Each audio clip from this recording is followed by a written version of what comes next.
I want you to forget about Lloyd and even to forget about Qasim. I want you to meet someone new. Many people might associate sleepover with like popcorn, movies, everything like that. What is an iERA sleepover?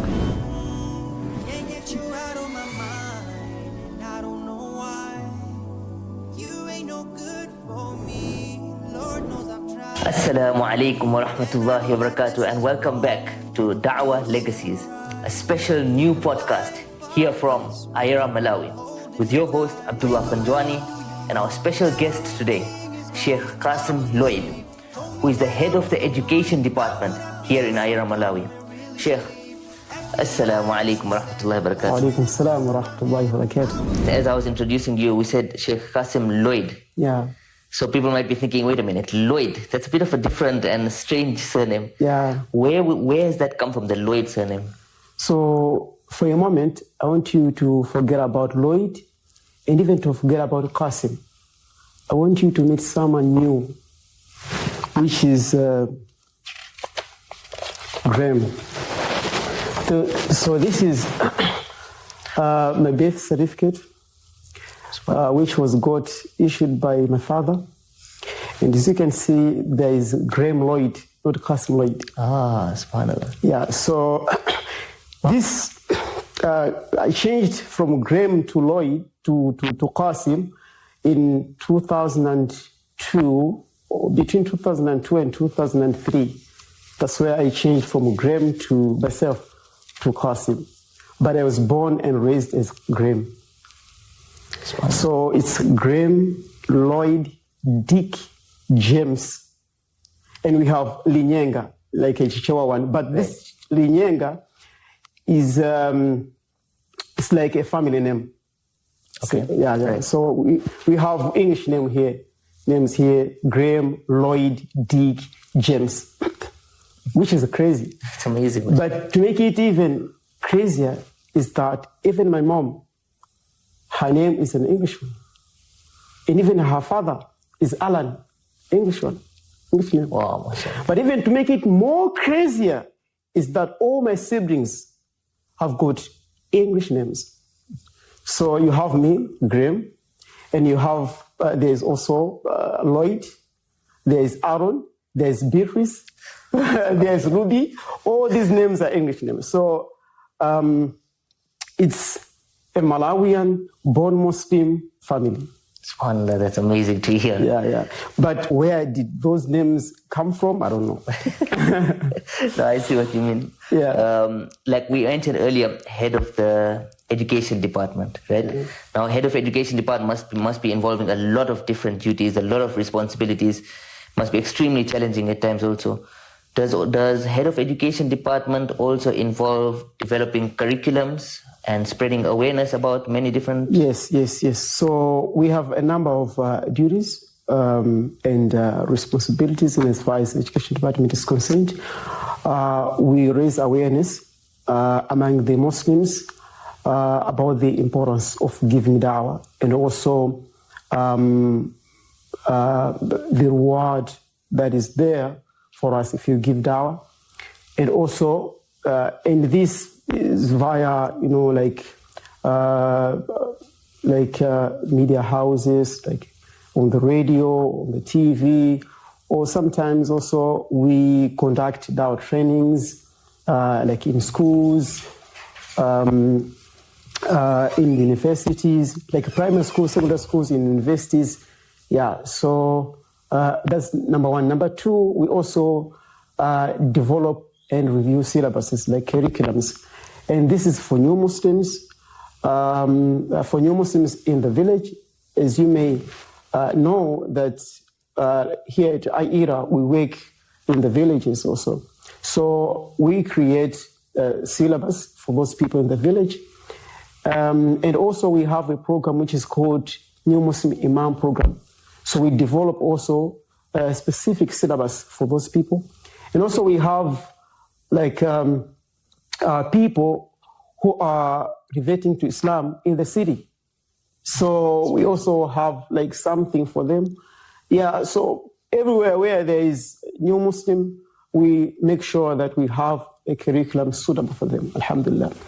And also among our duties is to write and translate educational materials, whether from the headquarters from UK or here in Malawi. Like we write the syllabus, we develop the syllabuses in English, for the benefit of others, but also we translate it so that the outreach specialists, the du'at, can at least grasp and understand the content.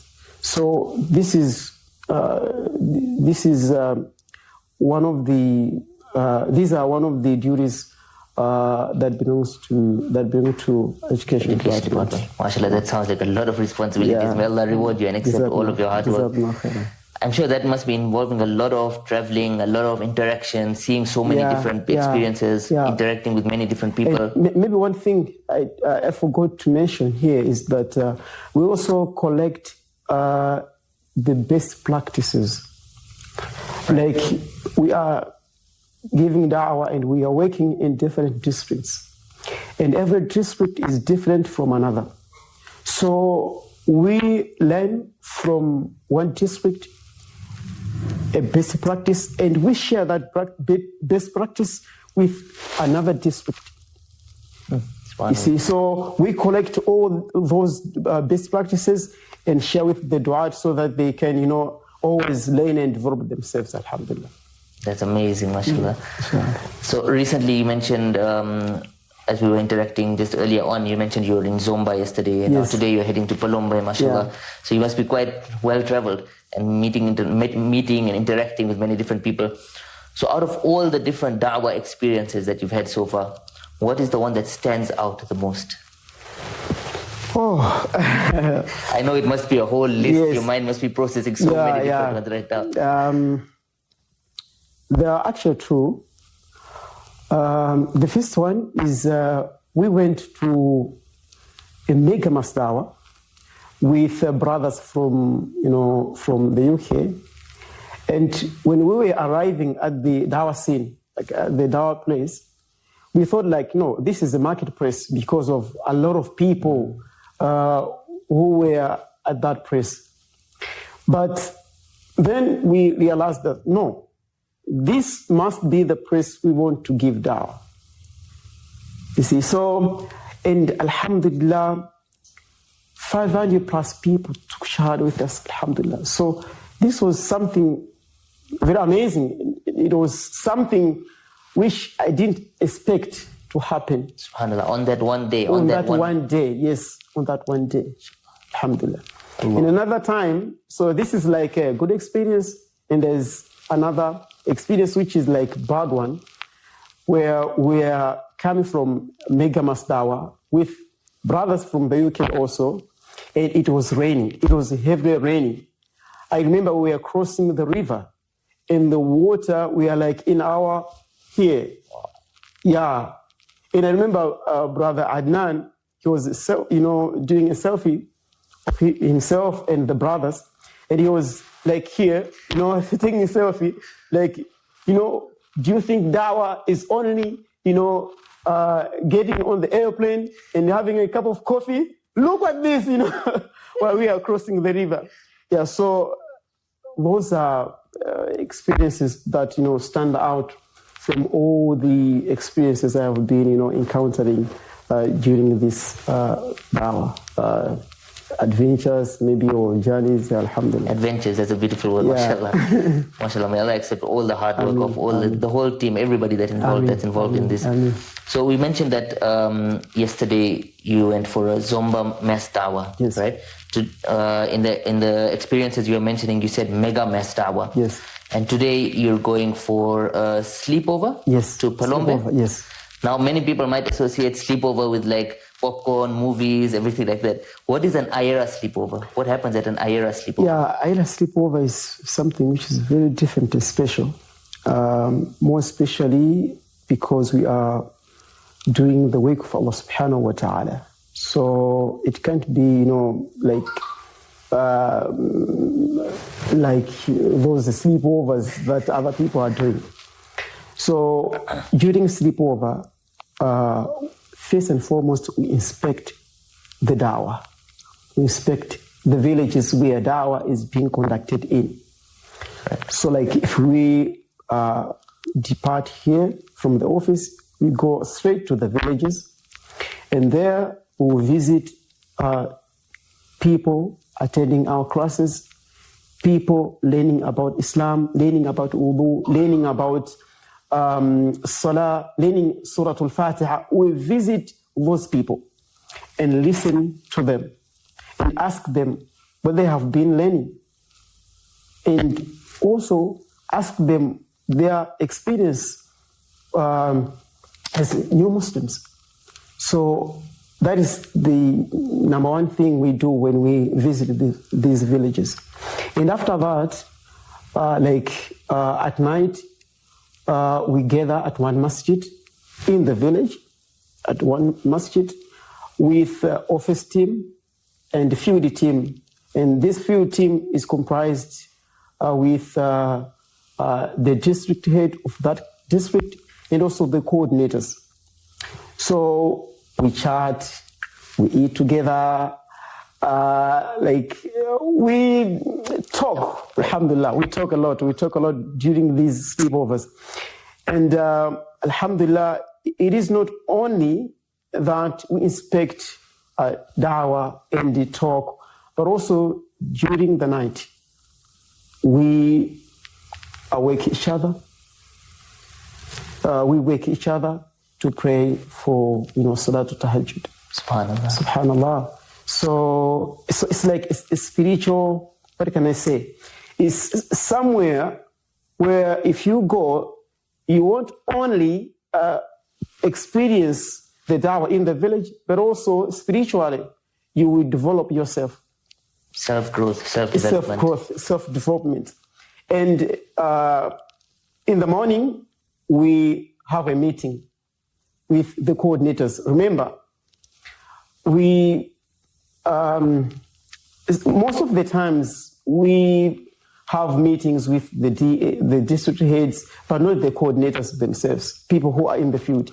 So during sleepovers, we have a chance to speak to the coordinators themselves, like people on the ground, and we listen to them.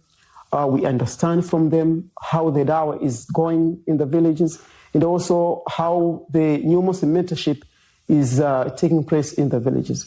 So it is only in sleepover where all this is being done, alhamdulillah. Sounds like a lot of work, mashallah. Yes, it's a lot of work. If you go to sleepover and come from there, it's a must to rest and to sleep. I was just about to ask that. How do you unwind? How do you relax then? After all this hard work, this mass da'wah, all the different retreats, the sleepovers, how do you relax? What's your relaxing method? Is it just sleep, or is it anything else that you just like to? Here at iERA, I don't think we rest. Subhanallah. If you are not in the office, then you are at home. Working from home. Working from home. Yeah, because we have a field work and we have, can I say, a paper work or a computer work, but online work, maybe. Right. Yeah, so we have offline work and online work. So if you are not offline, then you are online. Online. Yeah. Right. Which happens everywhere, like in the office or at home. Right. Because you can be at home and someone will call you telling you that, may you do something for me? You see, yeah. So, yeah. So, like earlier you mentioned also that the different committees, right? When you go to the sleepovers, yes, there are the district heads, there are the coordinators, and there's also something I believe called the GORAP committee. Yes. Right?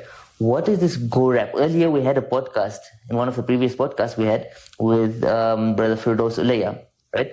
And we talked to him briefly about this GORAP. Yes. And we said that we will expound on it. So I thought you might be one of the best people to help us understand what is this GORAP all about. And together with that, with the GORAP, what is a GORAP committee? Yeah.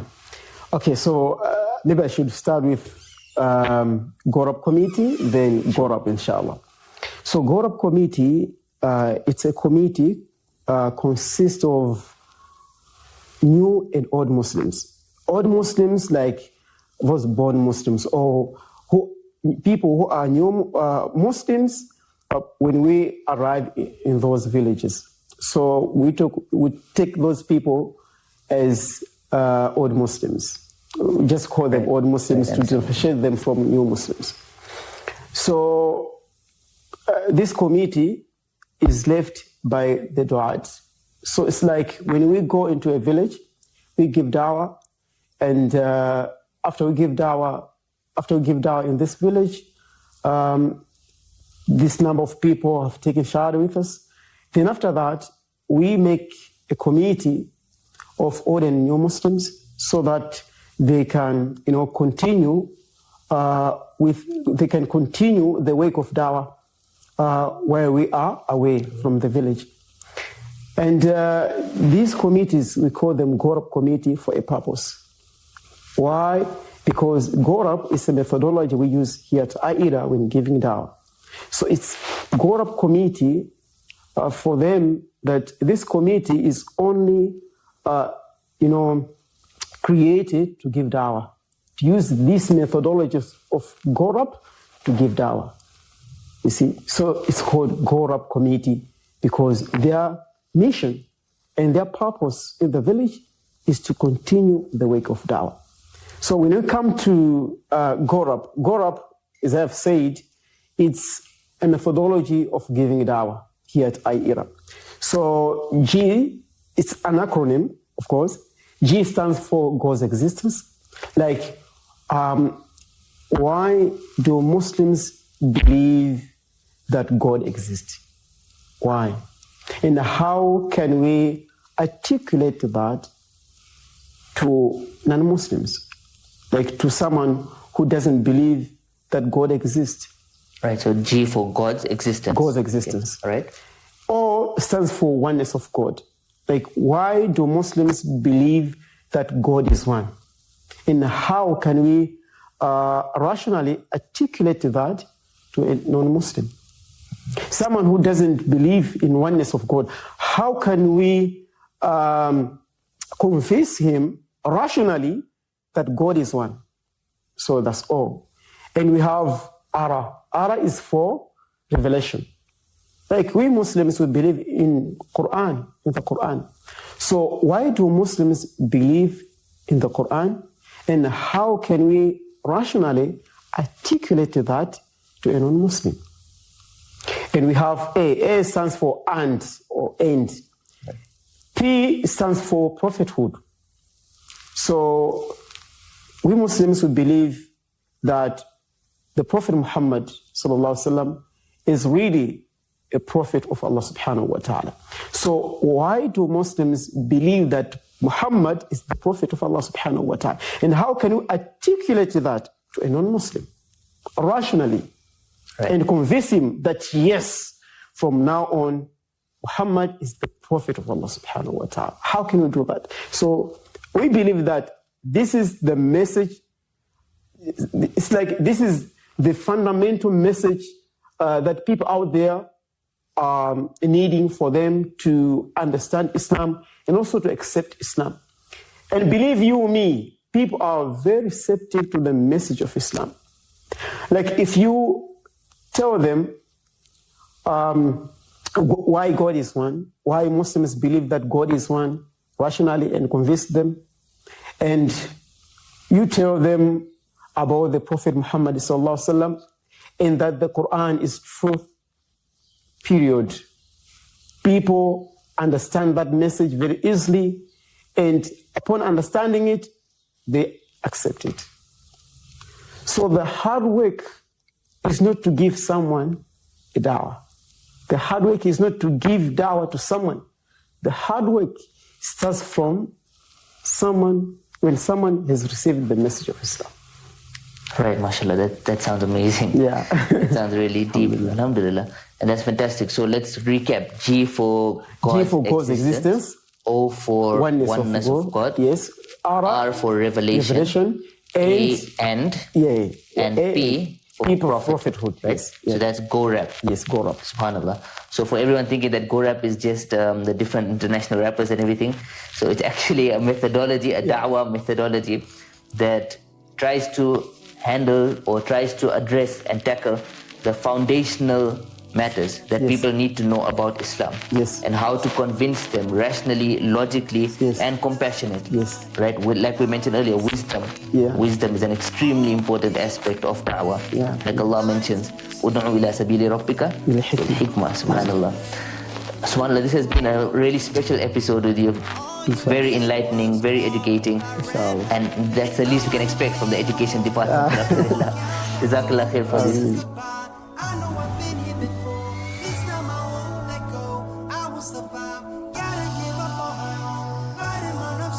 Now, before we end this podcast, however much I don't want it to end, there's so much to learn from you, mashallah. But before we do end it, one question tying in with our name of the podcast, which is Dawah Legacies. What would be a way that a person should be remembered in terms of his legacy that he leaves behind? What should we consider when it comes to a legacy? When we want to leave a legacy behind, what should we strive to leave behind? I'll be biased here because I'll be answering your question from educational point of view. So I think if it is not Ibn Hajar al-Asqalani rahimahullah ta'ala, then it is Ibn Qayyim rahimahullah ta'ala, who said that al-musannafatu waladun salihun yad'u lak, aw kama qala, that books you write are a righteous child that can make dua for you. Right. So which means that the best way to leave a legacy, a dawah legacy, is to write, right? And even if you see and look globally, you see that we are still learning from the books of the Ibn Taymiyyahs, the books of Ibn Hajaris, the books of Bukhari. Even Allah subhanahu wa ta'ala, He reviewed a book, which means that is the best legacy ever you can leave behind you. Writing. Right. Yes. And you mentioned that quote, al-musannafatun. So basically, writing, the best, what is that again? It was beautiful, at that time I got it. So I can say that al-musannafatu, right, the written writings, right, written writings are waladun salihun laka, are righteous child that can make dua for you while you are in the grave. And that can only happen through tarbiyah, through hikmah. SubhanAllah, that's a really empowering statement. And that's something that I never even thought about, to be honest, about the writing, leaving something behind, leaving a legacy behind in writing. Many people just want to leave the actions behind. They want to leave the speeches behind, the things that they've said. But the written work, not many people focus, especially in this day and age, where people prefer to just type on their tablets or type on their computers. We are not the ummah, sadly to say, we are not ummah who write the books. Right. But books are, based on sadaqatul jariyah. Definitely. Best legacies. I remember seeing a quote that say books are a unique portal. When a person starts reading a book, it's like he's been transferred and gone to a whole different area. While the person is reading, it's like not in that area, but he's gone to a whole different area where the person that has written this is trying to portray his message from. But alhamdulillah, that has been a really special episode. Jazakallah khair to everybody for tuning in. This has been your host Abdullah Panjwani with our special guest Sheikh Qasim Lloyd, and this has been Dawah Legacies. And on that note, Assalamu alaikum wa rahmatullahi wa barakatuh.